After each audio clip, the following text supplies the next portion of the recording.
Assalamualaikum warahmatullahi wabarakatuh. Perkenalkan, nama saya Fajri. Di sini saya akan memaparkan tentang audit internal, pengendalian investasi lembaga keuangan syariah. Konsep dasar audit internal.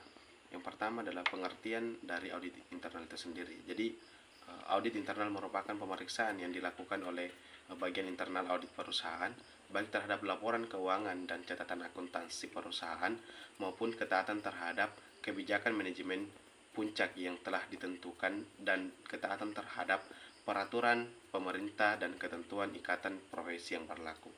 Kemudian yang kedua adalah tujuan audit internal. Tujuan audit internal adalah membantu para anggota organisasi dalam melaksanakan tanggung jawab secara efektif. Pemeriksaan internal melakukan analisis, penilaian, dan mengajukan saran-saran. Yang ketiga yaitu fungsi, wewenang, tanggung jawab, dan kedudukan audit internal. Yang pertama, fungsi dan ruang lingkup audit internal. Audit internal merupakan alat bantu bagi manajemen untuk menilai efisien dan keefektifan pelaksanaan struktur organisasi internal perusahaan, kemudian memberikan saran atau rekomendasi dan nilai tambah bagi manajemen yang dapat dijadikan landasan mengambil keputusan atau tindakan selanjutnya. Kemudian, lingkup pekerjaan pada pemeriksaan internal meliputi pengujian dan evaluasi terhadap kecukupan serta efektivitas sistem pengendalian internal yang dimiliki organisasi dan kualitas pelaksanaan tanggung jawab yang diberikan. Selanjutnya itu wewenang dan tanggung jawab auditor internal.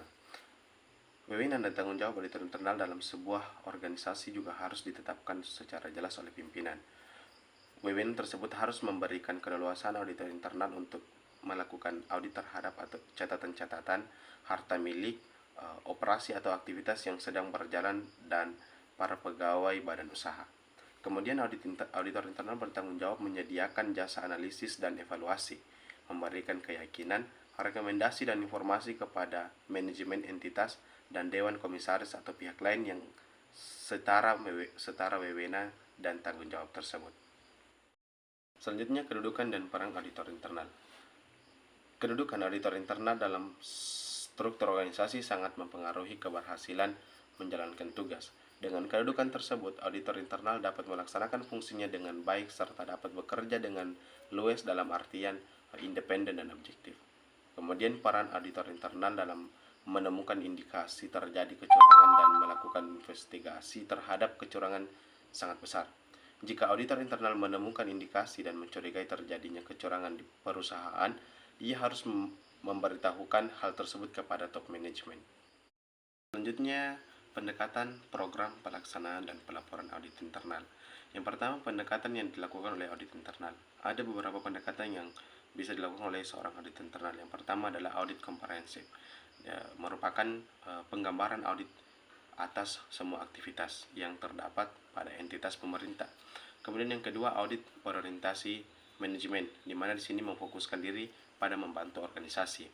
Kemudian yang ketiga, audit partisipatif, merupakan kemitraan untuk menyelesaikan masalah sehingga terkadang disebut juga sebagai audit kemitraan.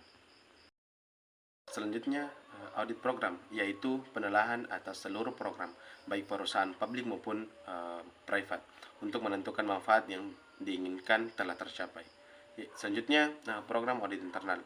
Program audit internal merupakan perencanaan prosedur dan teknik-teknik pemeriksaan yang ditulis secara sistematis untuk mencapai tujuan pemeriksaan secara efisien dan efektif. Selanjutnya, pelaksanaan audit internal. Yang pertama yaitu perencanaan audit. Perencanaan ini merupakan tahap yang paling awal dalam pelaksanaan kegiatan audit internal, di mana ini bertujuan untuk menentukan objek yang akan diaudit. Kemudian yang kedua, pengujian dan pengevaluasian informasi. Pada tahap ini, audit harus mengumpulkan, menganalisis, menginterpretasi, dan membuktikan kebenaran informasi untuk mendukung hasil audit. Kemudian yang ketiga, penyampaian hasil pemeriksaan. Audit internal harus melaporkan kepada manajemen apabila terdapat penyelewengan atau penyimpangan yang terjadi di perusahaan. Selanjutnya, materi terakhir, laporan audit internal. Tahap terakhir dalam proses audit adalah menyiapkan laporan audit yang menyampaikan temuan-temuan auditor kepada pemakai. Laporan ini harus memberitahu para pembaca tentang derajat kesesuaian antara informasi dan kriteria yang telah ditetapkan. Ya, itu tadi pemaparan materi dari saya. Apabila ada kesalahan itu datang dari saya. Saya kira dengan ucapan billahi fisabilillah fastabiqul khairat. Assalamualaikum warahmatullahi wabarakatuh.